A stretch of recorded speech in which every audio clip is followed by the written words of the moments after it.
आज आपण या व्हिडिओमध्ये केमिस्ट्रीचा unit number 3 that is how fast is the reaction या युनिटचा स्टडी करणार आहोत. हा आपला लास्ट युनिट असणार आहे.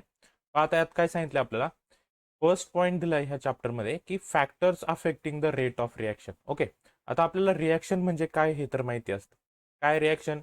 ज्यावेळी एक किंवा दोन रिॲक्टन एकासोबत रिॲक्ट झाल्याच्या नंतर आपल्याला प्रोडक्ट प्लस बाय प्रोडक्ट भेटतो, बरोबर.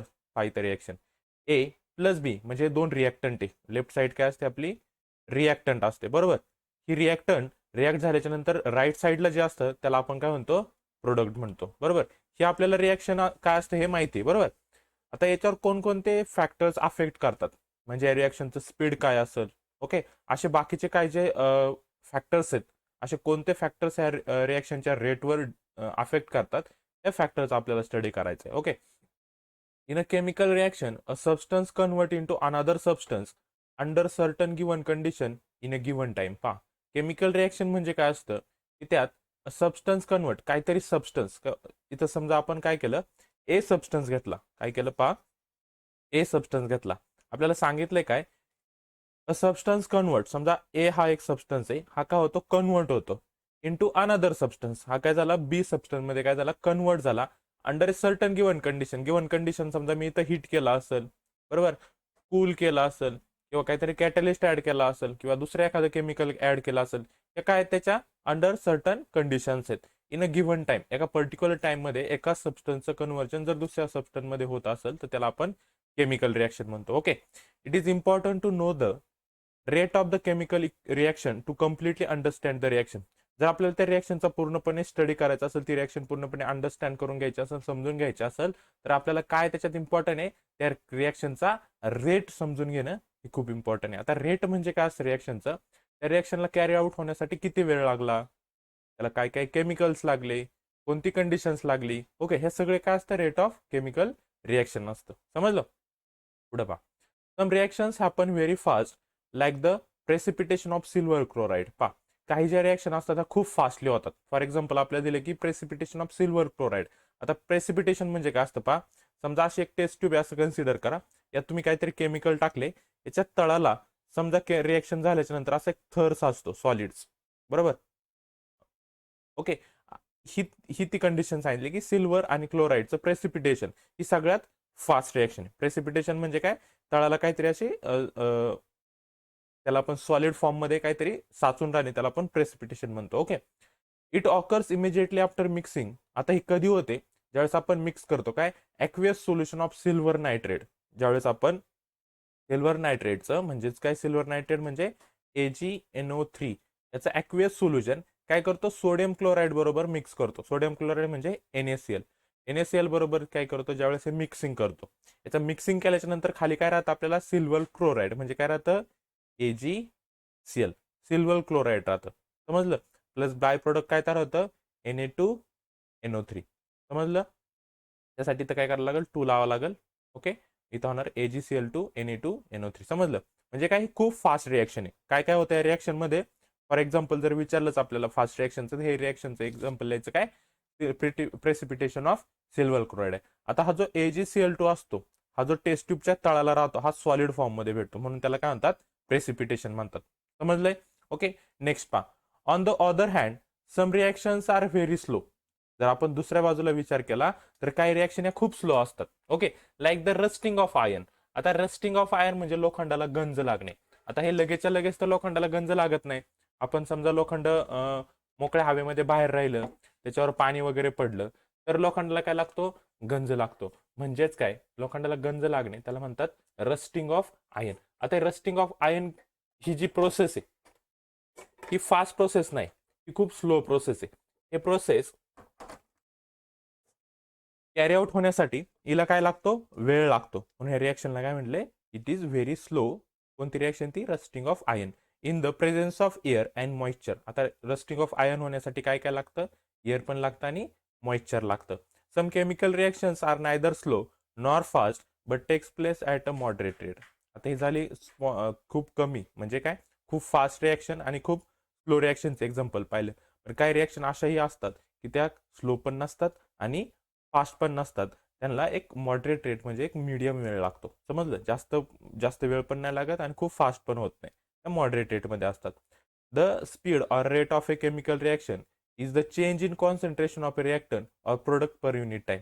आता स्पीड किंवा जे रेट ऑफ केमिकल रिॲक्शन असतं याच्यामुळे काय होतं, रिॲक्शनचे जे रिॲक्टंट आहे किंवा प्रोडक्ट आहे याच्या कॉन्सन्ट्रेशनमध्ये काय येतो, चेंजेस येतो. म्हणजे ते कमी होतात किंवा जास्त होतील, त्याला आपण कॉन्सन्ट्रेशन म्हणतो त्याचं. समजलं? आता to be specific it can be express in terms of काय सांगितले बा, the rate of decrease in concentration of any of the reactant. काय होऊ शकतं याच्यात, डिक्रीज होऊ शकतं कॉन्सन्ट्रेशन रिॲक्टंटचं, किंवा काय होऊ शकतं, rate of increase in the concentration of any product तर वाढेल किंवा रिॲक्टंट काय होईल, कमी होईल. समजलं? हे कशावर डिपेंड आहे, त्या रिॲक्शनच्या स्पीडवर किंवा रेट ऑफ रिॲक्शन्सवर. समजलं की कोणकोणते फॅक्टर्स असे आहे की जे रिॲक्शनच्या रेटवर अफेक्ट करतात. कोणकोणते असेल, रिॲक्शनचं स्पीड झालं, बरोबर, त्याचं चेंज इन कॉन्सन्ट्रेशन झालं, त्याच्या काही कंडिशन असेल ते झालं, हे सगळे काय फॅक्टर्स आहेत त्याचे. ओके, नेक्स्ट पहा. फर्स्ट फॅक्टर त्याच्यातला आपल्याला दिलाय टेम्परेचर.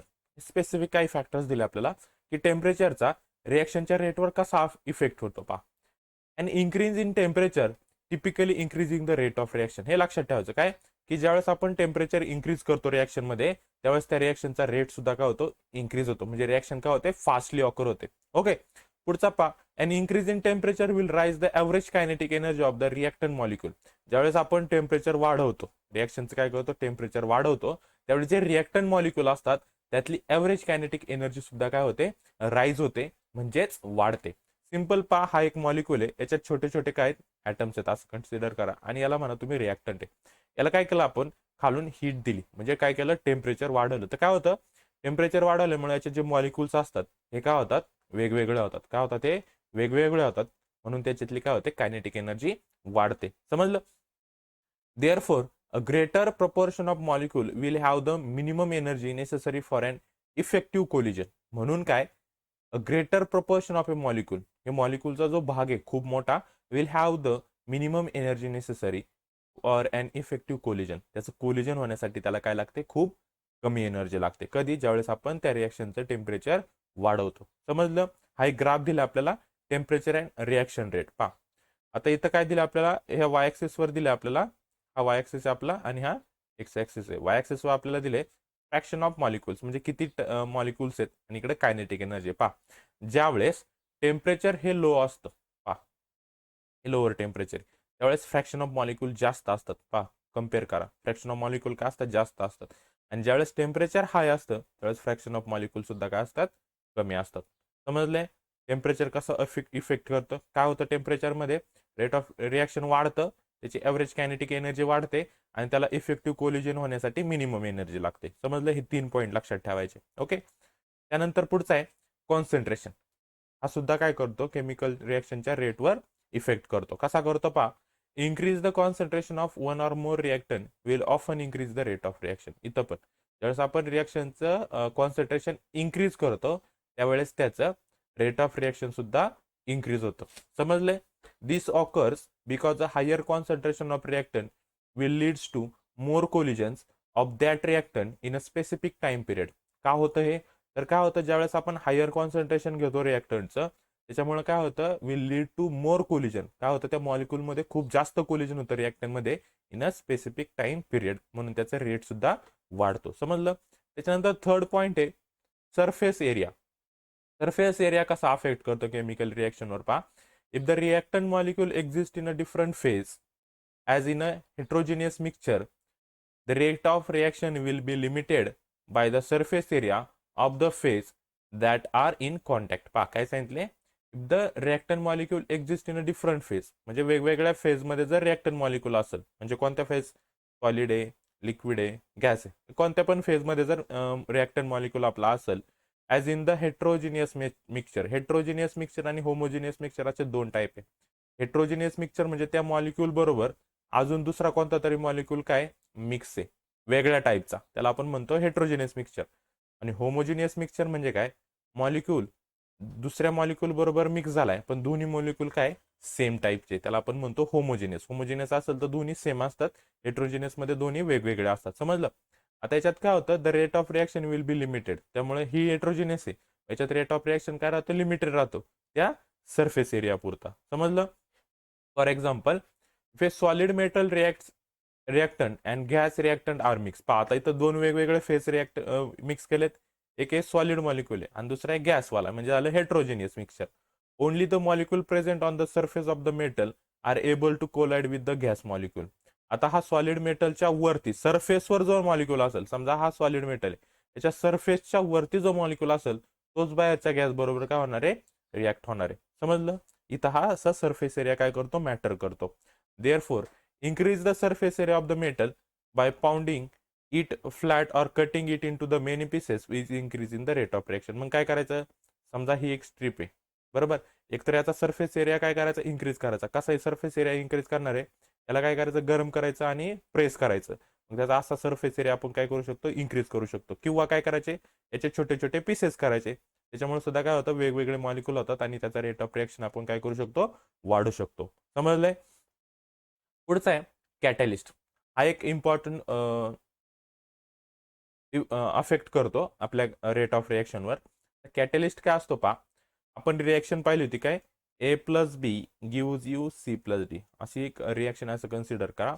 आता कॅटॅलिस्ट म्हणजे काय असतो पहा, या रिएक्शनचं जर आपल्याला स्पीड काय करायचं असेल, इन्क्रीज करायचं असेल किंवा डिक्रीज करायचं असेल, काय ज्यावेळेस आपल्याला या रिएक्शनचं स्पीड इन्क्रीज करायचं असेल किंवा डिक्रीज करायचं असेल, त्यावेळेस ह्या ॲरोवर आपण काहीतरी कंडिशन लिहितो किंवा काहीतरी केमिकल वापरतो.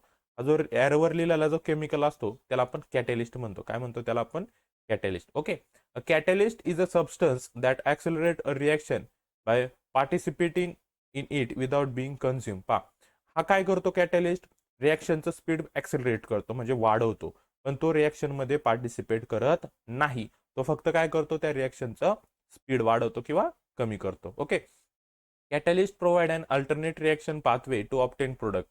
They are critical to many biological reaction. बरोबर. आता हे काय करतात, जर रिएक्शन फास्ट होत नसेल तर एक वेगळा पाथ प्रोव्हाइड करतात रिएक्शनला आणि त्या पाथने रिएक्शन स्पीडली फॉर्म करतात. त्याला म्हणतात कॅटॅलिस्ट. समजलं? They will be examine further in the section catalysis. Catalysis एक सायन्समध्ये वेगळा एक कन्सेप्ट आहे कॅटालायसिस. कॅटालायसिसमध्ये कोणकोणत्या टाईपचे कॅटॅलिस्ट असतात, ते कसे स्पीड ऑफ रिएक्शनचं स्पीड इन्क्रीज करतात, हे सगळं त्यात सांगितले. पण आपल्याला इथं फक्त काय ते फॅक्टर स्टडी करायचे, ओनली स्टडी करायचं, त्याला डीप स्टडी नाही करायचं. म्हणजे 4 फॅक्टर काय करायचे आपल्याला लक्षात ठेवायचे. फर्स्ट फॅक्टर आपण पाहिला होता टेम्परेचर. फर्स्ट फॅक्टर काय पाहिलं होतं आपण, टेम्परेचर पाहिलं. त्याच्यानंतर सेकंड फॅक्टर काय पाहिलं होतं आपण, कॉन्सन्ट्रेशन. सेकंड फॅक्टर काय पाहिलं, कॉन्सन्ट्रेशन. ओके. फॅक्टर्स नीट लक्षात ठेवायचे आणि त्याची थोडी थोडी इन्फॉर्मेशन. थर्ड फॅक्टर आपण पाहिला होता सरफेस एरिया. काय पाहिला होता, सरफेस एरिया. आणि फोर्थ फॅक्टर आपण पाहिला होता कॅटॅलिस्ट. ओके. हे नीट लक्षात ठेवायचं. याच्यात सिंपल आहे पहा, टेम्परेचर जर इन्क्रीज केलं रेट ऑफ रिएक्शन वाढतं, कॉन्सन्ट्रेशन इन्क्रीज केलं रेट ऑफ रिएक्शन वाढतं, सरफेस एरिया इन्क्रीज केलं रेट ऑफ रिएक्शन वाढतं. आणि कॅटॅलिस्टचं आत्ताच सांगितलं काय, की कॅटॅलिस्ट काय करतो, रिएक्शनचं स्पीड ॲक्सेलरेट करतो पण पार्टिसिपेट करत नाही. ओके. आता पुढचा पॉइंट आहे, how reaction happens. Actually reaction कशा होतात हे आपल्याला पाहिजे. Okay. Reaction, chemical reaction is a process. Chemical reaction is हे काय प्रोसेस आहे, काय होतं त्यात, दॅट ऑकर्स वेन, कधी होते हे, Wien 2 or more molecules interact to form a new product. पहा, रिएक्शन जर आपल्याला हॅपन करायचे असेल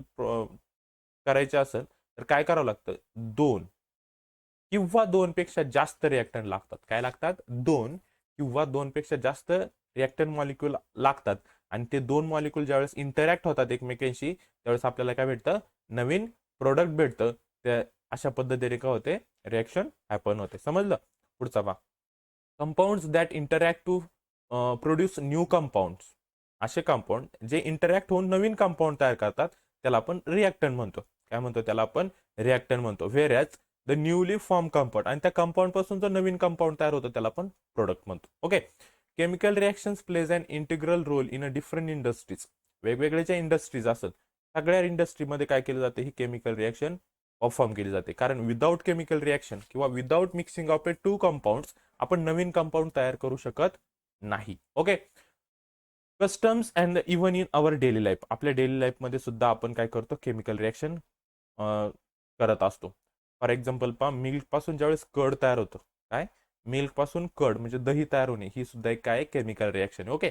they are continuously happening in our general surrounding. For example rusting of iron आपण पाहतोच आहे, हे सुद्धा एक काय केमिकल रिॲक्शनचं एक्झाम्पल आहे. त्यानंतर पॉटरी हे सुद्धा केमिकल रिॲक्शन आहे.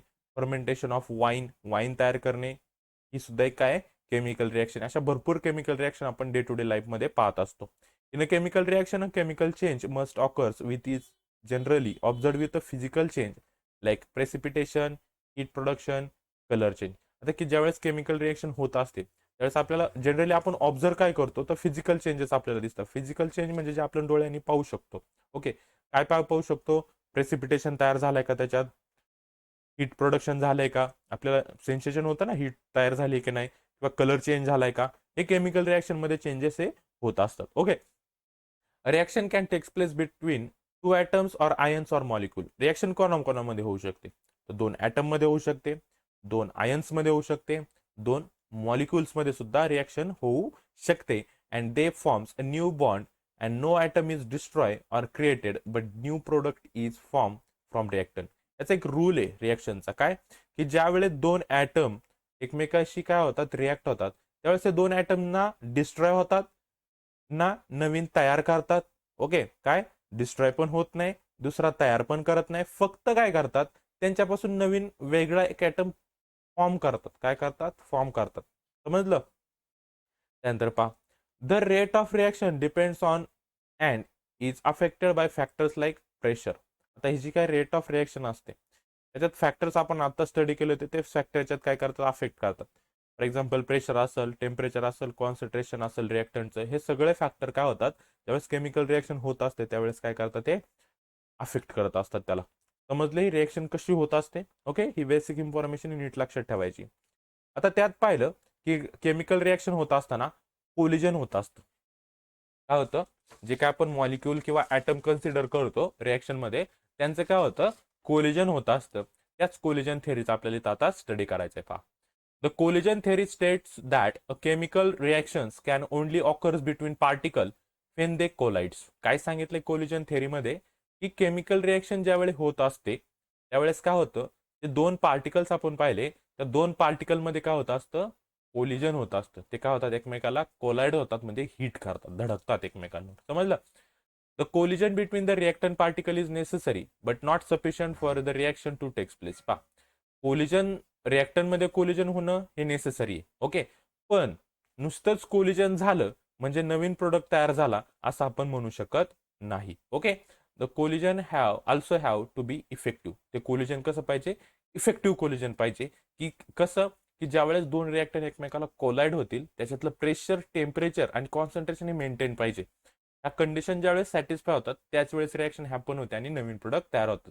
नुसतंच दोन ॲटम्स आहेत एकमेकाला थोडेसे कोलाइड झाले ना, त्याच्या टेम्परेचर होतं ना प्रेशर होतं, तर त्यापासून आपल्याला नवीन प्रोडक्ट भेटणार नाही. समजलं? It is important to understand the exact nature of the effective collision since this determines whether particles react with each other and form a new product. आता त्याच्यासाठी आपल्याला काही कन्सेप्ट याच्यात कोलिजन थेअरीमध्ये ते स्टडी करणं इम्पॉर्टंट आहे. फर्स्ट कन्सेप्ट आहे त्याच्यात मॉलिक्युलर कोलिजन. या टाईपच्या कोलिजनमध्ये काय होतं, नावा त्याच्या पहा मॉलिक्युलर म्हणजे दोन मॉलिक्युल्स काय होणार एकमेकाला कोलाइड करणार आहे. ओके, पहा, the more molecules are present the more collision will happen. पहा, त्या तिथं त्या एलिमेंटमध्ये जर खूप जास्त प्रमाणात मॉलिक्युल असेल तर तिथं कोलिजन सुद्धा जास्त प्रमाणात होतं. Okay, molecules must collide before they can react. ते मॉलिक्युल्स रिॲक्ट होण्याच्या आधीच ते काय झाले पाहिजे, कोलाइड झाले पाहिजे एकमेकांवर. समजलं? तरच त्याला आपण इफेक्टिव्ह रिॲक्शन म्हणू शकतो. To effectively initiate a reaction collision must be sufficiently energetic to bring about this bond dispersion. हा काय सांगितले, इफेक्टिव्ह इनिशिएट अ रिॲक्शन, जर आपल्याला रिॲक्शन काय पाहिजे, इफेक्टिव्ह पाहिजे, तर collision must be sufficiently energetic. ते कोलिजन पण कसं पाहिजे, एनर्जेटिक पाहिजे, म्हणजे त्याच्यात जास्त प्रमाणात कायनेटिक एनर्जी तयार झाली पाहिजे to bring about this bond disruption. म्हणजे काय झालं पाहिजे, त्यातला दोन मॉलिक्युल्स मधला बॉन्ड ब्रेक होऊन नवीन बॉन्ड तयार झाला पाहिजे. पहा, जोपर्यंत जुना बॉन्ड ब्रेक होत नाही आणि जोपर्यंत नवीन बॉन्ड तयार होत नाही तोपर्यंत आपण म्हणू शकत नाही की नवीन कंपाऊंड फॉर्म झालाय. नवीन कंपाऊंड जर फॉर्म करायचा असेल तर जुना बॉन्ड ब्रेक करून आपल्याला नवीन बॉन्ड हा तयार झालाच पाहिजे. समजलं? ॲज द टेम्परेचर रायजेस, ज्यावेळेस आपण टेम्परेचर वाढवतो molecules move fast and collide more vigorously. ज्यावेळेस आपण टेम्परेचर वाढवतो त्यावेळेस मॉलिक्युल्स हे फास्टली मूव्ह होतात आणि त्याच्यात कोलिजन हे सुद्धा फास्टली होत असतं. Greatly increase likelihood of bond cleavage and rearrangement. आणि जर त्याचं कोलिजन फास्ट झालं तर त्यातले बॉन्ड सुद्धा काय होतात, लगेच ब्रेक होतात चांगल्या याच्यात आणि परत रिअरेंज होऊन आपल्याला काय भेटतो, नवीन मॉलिक्युल्स भेटतो. समजलं, ही काय होते आपली मॉलिक्युलर थेअरी. ओके, पुढं. Most reaction involve natural molecules cannot takes place at all until they have acquired the activation energy need to state. पहा, तिथं काय सांगितलं आपल्याला, more reactions involves natural molecules. अशा काही भरपूर अशा रिॲक्शन असतात त्याच्यात नॅचरल मॉलिक्युल्स असतात. And it cannot takes place at all until they have acquire the activation energy. आणि ते जोपर्यंत त्यांना ॲक्टिवेशन एनर्जी भेटत नाही तोपर्यंत ते एकमेकाला कोलाइड होत नाही. ओके, ते स्ट्रेच होत नाही, त्यांचा जो बेंड होत नाही किंवा otherwise destroy one or more bonds. आणि जोपर्यंत ते बॉन्ड काय ब्रेक करत नाही तोपर्यंत नवीन मॉलिक्यूल तिथं तयार होत नाही. सिम्पल काय, मॉलिक्युलर कोलिजन होण्यासाठी त्यात ॲक्टिवेशन एनर्जी असणं हे खूप गरजेचं असतं. हे सिम्पल पॉईंट लिहिला तरी चालेल हा लास्टचा. समजलं, काय इथं दिलेलं आहे, लो जर कॉन्सन्ट्रेशन असेल तर फ्यू कोलिजन होणार आहे. जर कॉन्सन्ट्रेशनच नसेल तर तिथं कोलिजन सुद्धा कसं असणार आहे, कमी असणार आहे. आणि आपल्याला माहिती आहे जर कोलिजन कमी असेल तर तिथं रिॲक्शन होत नाही. ओके, जर हायर कॉन्सन्ट्रेशन असेल म्हणजे मॉलिक्यूल खूप जास्त आहे, कॉन्सन्ट्रेशन म्हणजे ते number of molecules. Okay, higher concentration असेल म्हणजे मॉलिक्युल्स खूप जास्त प्रमाणात असेल तर तिथं त्यांचं कोलिजन हे खूप जास्त असतं आणि तिथं रिॲक्शन इझिली कॅरी आउट होते. समजले. नेक्स्ट पॉईंट याच्यातला आता ॲक्टिवेशन एनर्जी. ओके, आता ॲक्टिवेशन एनर्जी काय असतं पहा. तर activation energy is defined as the minimum amount of extra energy required by reacting molecule to get converted into product. पहा, ॲक्टिवेशन एनर्जी काय आहे तर is the minimum amount of extra energy. एक थोड्याफार प्रमाणात असणारी एक्स्ट्रा एनर्जी ती कशासाठी लागते, required by reacting molecules to get convert into product. त्या रिॲक्टंट मॉलिक्युलला प्रोडक्टमध्ये कन्वर्ट करण्यासाठी जी small amount of extra energy लागते त्याला आपण म्हणतो ॲक्टिवेशन एनर्जी. काय म्हणतो त्याला आपण, ॲक्टिवेशन एनर्जी. समजलं ॲक्टिवेशन एनर्जी काय असतं, काय की एका काय म्हणतात त्याला मॉलिक्युलला प्रोडक्टमध्ये कन्वर्ट करण्यासाठी जी small amount of extra energy लागते त्याला आपण काय म्हणतो, ॲक्टिवेशन एनर्जी म्हणतो.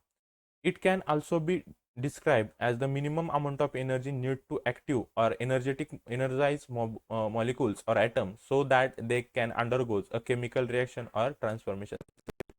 काय ही मिनिमम अमाऊंट ऑफ एनर्जी असते नीड टू ऍक्टिव्ह, त्या काय करायला लागतं त्या मॉलिक्यूलला ऍक्टिव्ह करण्यासाठी किंवा एनर्जाइज करण्यासाठी or atom so that they can undergo the chemical reaction. जेणेकरून ते त्या एनर्जीचा, त्या थोड्याफार एनर्जीचा यूज करून ते काय होतील, ऍक्टिव्ह होतील आणि केमिकल रिॲक्शन काय होईल तिथं, अंडरगोज होईल. समजलं. Activation energy denoted by E A. पा, एनर्जीचा ई आणि खाली स्मॉल ए लिहितात त्याच्यावरून कळतं ही कोणती आपली ऍक्टिव्हेशन एनर्जी. समजलं. तर आपण असं लिहिलं ई आणि खाली के लिहिला तरी असते कायनेटिक एनर्जी, ई आणि पी लिहिला तरी असते पोटेन्शियल एनर्जी. ओके, आणि ही जी काय ऍक्टिव्हेशन एनर्जी असते it is usually measured in joule. तिला कशात मेजर केलं जातं, जूलमध्ये मेजर केलं जातं. अँड ऑर किलो जूल किंवा किलो जूलमध्ये मेजर केलं जातं पर मॉलिक्यूल और किलो कॅलरी. हे 3 युनिट आहे एनर्जीचे. काय, जूल जेने दाखवतात, किलो जूल पर मोल. ओके, आणि त्यानंतर दुसरा असतो किलो कॅलरी पर मोल. हे 3 युनिट एनर्जी मेजर करण्याचे, लक्षात ठेवायचे. काय, जूल, किलो जूल पर मोल आणि किलो कॅलरी पर मोल. समजलं ऍक्टिव्हेशन एनर्जी काय असते. ओके, आता नेक्स्ट पहा, पुढचं आपल्याला फॅक्टर्स अफेक्टिंग ऍक्टिव्हेशन एनर्जी. आता ह्या ऍक्टिव्हेशन एनर्जीवर काय फॅक्टर्स आहेत ते अफेक्ट करतात. कोणते फॅक्टर्स आहेत तर activation energy depends on 2 factors. 2 फॅक्टरवर डिपेंड असते. एक आहे नेचर ऑफ रिएक्टन आणि दुसरा इफेक्ट ऑफ कॅटलिस्ट. ओके, आता नेचर ऑफ रिएक्टन काय असतं, in the case of the ionic reactant the value of E म्हणजे activation energy will be low because there is an attraction. हे nature of reactant आहे. जर nature of reactant मध्ये काय सांगितलं आपल्याला, ज्यावेळेस जे आयोनिक रिएक्टंट असतात त्यांची व्हॅल्यू जी असते ऍक्टिव्हेशन एनर्जीची लो असते. का तर त्याच्यामध्ये जे अट्रॅक्शन असतं हे काय असतं, कमी असतं. समजलं का. त्याच्यात जर अट्रॅक्शन असेल तर त्याच्यातली ऍक्टिव्हेशन एनर्जी काय असते, लो असते. सिंपल कॉन्सेप्ट आहे. कशाचा, नेचर ऑफ रिएक्टंटचा आहे. काय, रिएक्टंट मध्ये जर अट्रॅक्शन असेल तर त्याच्यातली ऍक्टिव्हेशन एनर्जी ही लो असते. पुढचं फॅक्टर आहे इफेक्ट ऑफ कॅटलिस्ट. आता कॅटलिस्टचा काय इफेक्ट होतो पहा. Positive catalyst provide such an alternate path in which the value of EA will be low. काय सांगितले पहा की ऍक्टिव्हेशन एनर्जीची व्हॅल्यू ही लो असते. कधी, ज्यावेळेस positive catalyst provide such an alternate path. ज्यावेळेस आपण पाहिलं कॅटलिस्ट काय करतो, रिएक्शनला अल्टरनेट पाथ प्रोव्हाइड करतो की ज्या पाथने रिएक्शन काय फास्टली ऑकर्स होईल. आणि त्यावेळेस ऍक्टिव्हेशन एनर्जी काय असते, खूप कमी असते. ओके, का तर ऍक्टिव्हेशन एनर्जीची तर गरजच पडत नाही. हा कॅटलिस्ट काय करतो, स्वतःची एनर्जी देऊन काय करतो, एक वेगळा पाथ प्रोव्हाइड करतो रिएक्शनला आणि ती कॅरी आउट करून घेतो. म्हणून तिथे ऍक्टिव्हेशन एनर्जी काय असते, लो असते. ओके, पॉझिटिव्ह कॅटलिस्टला. आणि ज्यावेळेस आपण निगेटिव्ह कॅटलिस्ट वापरतो, provide such an alternate path in which the value of EA will be high. काय लक्षात ठेवायचं पहा, ज्यावेळेस तुम्ही पॉझिटिव्ह कॅटलिस्ट घेता त्यावेळेस ऍक्टिव्हेशन एनर्जीची व्हॅल्यू ही लो असते. आणि ज्यावेळेस निगेटिव्ह कॅटलिस्ट यूज करता त्यावेळेस ऍक्टिव्हेशन एनर्जीची व्हॅल्यू काय असते, ही हाय असते. समजले, या ग्राफ मध्ये पण दिले आपल्याला. ओके, नेक्स्ट पाहता. नंतर पुढचा लास्ट पॉइंट ह्याच्या युनिट मधला केमिकल इक्विलिब्रियम. ओके, आता केमिकल इक्विलिब्रियम काय असतं पहा. Chemical equilibrium refers to the state of a system in which the concentration of the reactant and the concentration of product do not change with time and the system do not display any further change in properties. Simple, chemical equilibrium म्हणजे काय असतं, ना reactant मध्ये काही change होणे, ना product मध्ये काही चेंज होणे, ना त्याच्या फिजिकल प्रॉपर्टीमध्ये काही चेंज होणे, त्याला आपण केमिकल इक्विलिब्रियम म्हणतो. म्हणजे काय होणे, त्याचं जे रिएक्टंटचं कॉन्सन्ट्रेशन असेल किंवा प्रोडक्टचं कॉन्सन्ट्रेशन असेल हे चेंज होत नाही. ओके, आणि त्याच्या प्रॉपर्टी सुद्धा चेंज होत नाही. म्हणजे काय राहतं, ते एक फिक्स स्टेटला राहतं, त्याला आपण केमिकल इक्विलिब्रियम म्हणतो. समजला हा पॉईंट. पुढचा, the stage at which the rate of the forward reaction is equal to the rate of the backward reaction is called the equilibrium stage. Okay, पा काय सांगितले, सिंपल. एक अशी स्टेज ज्या स्टेजला काय होणे ना, फॉरवर्ड रिएक्शन, जी फॉरवर्ड रिएक्शन असते तिचा रेट आणि जी बॅकवर्ड रिएक्शन असते तिचा रेट, हे दोन्ही रेट काय असते, इक्वल असतात. त्याला आपण इक्विलिब्रियम स्टेज म्हणतो. समजलं. At this point the number of reactant molecules converting into product and the product molecule into reactants are the same. म्हणजे काय होतं त्याच्यात पहा, रिएक्टंट पासून प्रोडक्ट मॉलिक्युल जेवढे तयार होतात तेवढेच प्रोडक्ट पासून रिएक्टंट मॉलिक्युल तयार होतात ह्या इक्विलिब्रियम स्टेटला. म्हणजे जेवढे रिएक्टंट मॉलिक्युल तेवढेच प्रोडक्ट मॉलिक्युल राहतात. त्यावेळेस त्या स्टेजला आपण काय म्हणतो, इक्विलिब्रियम स्टेज म्हणतो. समजलं. The same equilibrium can be carried out with the same reactant anywhere with a similar condition with continuous interchanging of molecules. Hence chemical equilibrium is dynamic. पहा, केमिकल इक्विलिब्रियम कसं असतं, डायनामिक असतं. हे fix नसतं. का, the same equilibrium can be carried out with the same reactant. जर आपल्याला same equilibrium पाहिजे असेल तर त्यावेळेस आपल्याला रिएक्टंट सुद्धा काय लागतात, सेम लागतात. आणि कंडिशन सुद्धा काय लागतात, सेम तशाच लागतात, सिमिलर लागतात. Okay, with continuous interchanging of molecules. आणि काय लागतं, कंटिन्युअस इंटरचेंजिंग ऑफ मॉलिक्युल्स लागतं. म्हणून केमिकल इक्विलिब्रियमला काय असं म्हणतात, डायनेमिक म्हणतात. का, त्याच्यातली थोडीफार जरी कंडिशन चेंज झाली तर त्याचं केमिकल इक्विलिब्रियम चेंज होतं. म्हणून ही कसं आहे, डायनामिक आहे. समजलं. नेक्स्ट पहा, आता टाइप्स ऑफ केमिकल इक्विलिब्रियम. आता केमिकल इक्विलिब्रियमचे मेनली दोन टाइप आहे. फर्स्ट टाइप आहे होमोजिनियस केमिकल इक्विलिब्रियम आणि सेकंड पॉईंट आपल्याला स्टडी करायचा आहे हेट्रोजिनियस केमिकल इक्विलिब्रियम. हे दोन टाइपचे केमिकल इक्विलिब्रियम आहे. होमोजिनियस म्हणजे दोन इथं सांगितलं, in this type the reactant and product of a chemical equilibrium are all in a same phase. म्हणजे कसं पहा, जर रिएक्टंट गॅस मॉलिक्युल असेल तर प्रोडक्ट सुद्धा गॅस मॉलिक्युल असतो. रिएक्टंट सॉलिड मॉलिक्युल असेल तर प्रोडक्ट सुद्धा सॉलिड असतो. जर रिएक्टंट लिक्विड असेल तर प्रोडक्ट सुद्धा लिक्विड असतं. म्हणजे सेम फेज मध्ये राहतात. त्याला आपण म्हणतो होमोजिनियस केमिकल इक्विलिब्रियम. समजलं. मग homogeneous equilibrium can be further divided into two types. Reaction in which the number of molecules of the product is equal to the number of the molecules of the reactant. First type आहे homogeneous मध्ये काय की reaction, अशी reaction की द्यात number of molecules of the प्रोडक्टचे molecule is equal to the number of molecule of a reactant. म्हणजे जेवढे प्रोडक्टचे मॉलिक्युल असेल तेवढेच रिएक्टंटचे पण मॉलिक्युल असतील तर त्याला आपण होमोजिनियस काय म्हणतो, होमोजिनियस इक्विलिब्रियम म्हणतो. ओके, मग इथं पहा रिएक्शन दिली आपल्याला. H2 हा गॅस फॉर्म मध्ये प्लस I2 हा पण गॅसियस फॉर्म मध्ये आणि तयार झालेला आपला जो H हा सुद्धा गॅसियस फॉर्म मध्ये. ओके, आणि याच्यात पहा 2 मॉलिक्युल्स हायड्रोजनचे, 2 मॉलिक्युल्स आयोडीनचे. इथं पण पहा 2Hi पहा 2Hi हा म्हणजे हा 2 दोन्हींसाठी.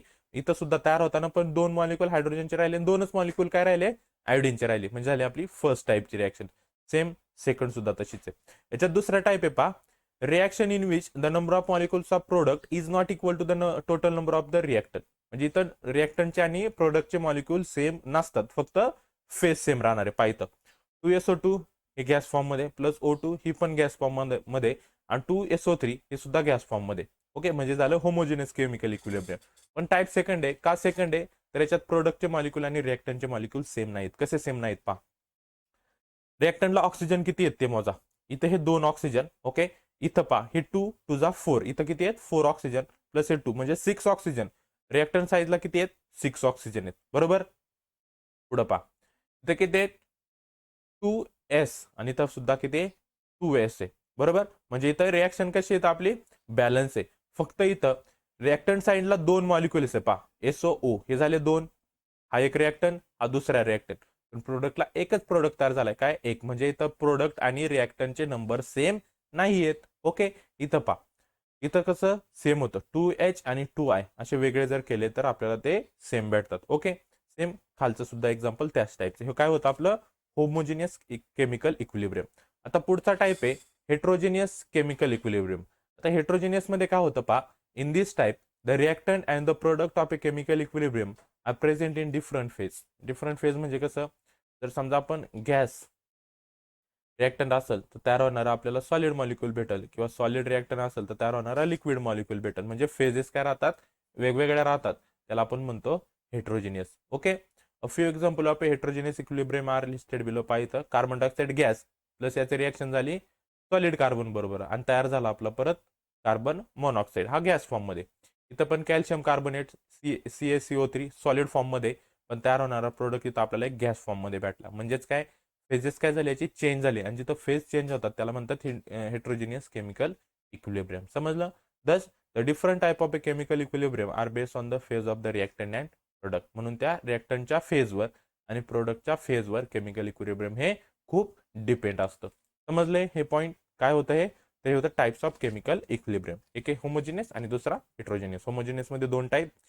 पहिला टाईप काय होता, रिॲक्टंट आणि प्रोडक्ट साईडचे नंबर सेम असते, आणि दुसरा टाईप होता प्रोडक्ट वेगळे आणि रिॲक्टंट वेगळे असते. समजलं हे होमोजिनियस मध्ये. तसं हेट्रोजिनियस मध्ये टाईप नाही. ओके, नेक्स्ट पहा. आता ह्या चॅप्टर मध्ये लास्ट पॉईंट आहे आपला importance of a chemical equilibrium. हे केमिकल इक्विलिब्रियम जे आपण पाहिले आपण त्याचे इम्पॉर्टन्स काय. आता it is useful in many industries industrial process. Like first process सांगितली आपल्याला preparation of ammonia by Haber's process, ही सुद्धा केमिकल इक्विलिब्रियमचा एक यूज आहे. आणि दुसरा यूज आहे preparation of a sulphuric acid by contact process. अशा भरपूर आहे, पण आपल्याला थोडेसे एक्झाम्पल याचे म्हणून मी 2 एक्सप्लेन केलेत. आता फर्स्ट जे एक्झाम्पल आहे preparation of ammonia by Haber's process. आता इन दिस नायट्रोजन कंबाईन्स, याच्यात काय होतं, नायट्रोजन कंबाईन होतात with hydrogen to form ammonia. पहा, नायट्रोजन कोणाबरोबर कंबाईन होतो, हायड्रोजन बरोबर, आणि तो आपल्याला मिळतो अमोनिया. समजलं. The yield of the ammonia is more at low temperature. या रिॲक्शन मध्ये जर टेम्परेचर लो असेल तर इथं आपल्याला अमोनिया जास्त प्रमाणात भेटतो. High pressure and in the presence of the ion as a catalyst. आणि रिॲक्शन मध्ये आपल्याला कॅटलिस्ट कोणता वापरावा लागतो, आयन वापरावा लागतो. झाले आपण स्टडी केलेलं केमिकल इक्विलिब्रियमचा स्टडी केला होता ना, त्याच्यात कॅटलिस्ट लागतो, टेम्परेचर अफेक्ट करतं, प्रेशर अफेक्ट करतं. म्हणून हे कोणत्या टाईपचं एक्झाम्पल आहे तर केमिकल इक्विलिब्रियमचं एक एक्झाम्पल आहे. ओके, नंतर पुढचं आहे precipitation of sulphuric acid by contact process. आता याच्यात काय होतं, in this process the fundamental reaction is the oxidation of sulfur dioxide into sulfur trioxide. It involves chemical equilibrium. याच्यात काय होतं, सल्फर डायऑक्साईडचं सल्फर ट्रायऑक्साईड बरोबर काय होतं, ट्रायऑक्साईड मध्ये कन्व्हर्जन होतं. ही कोणती प्रोसेस आहे, preparation of sulphuric acid by contact process. इथं फक्त काय केलं जातं, कॉन्टॅक्ट केला जातं. आता हा SO2 आहे, याच्यात एक ऑक्सिजन मॉलिक्यूल आणि काय बनतो आपल्याला SO3 भेटतो. समजले. हे 2 एक्झाम्पल नीट लक्षात ठेवायचे. सिंपल चॅप्टर आहे, छोटा चॅप्टर आहे, नीट करायचं. ओके, याच्यानंतरचा व्हिडिओ आपण नेक्स्ट याच्यानंतरचा चॅप्टर आपण नेक्स्ट व्हिडिओमध्ये पाहू. हा केमिस्ट्रीचा आपला युनिट, आपले केमिस्ट्रीचे 3 युनिट होते, फर्स्ट सेकंड थर्ड. आपले तिन्ही पण युनिट काय झालेत, कंप्लीट झालेत. आता आपण या नंतरच्या व्हिडिओमध्ये फिजिक्सचा युनिट पाहणार आहेत. ओके.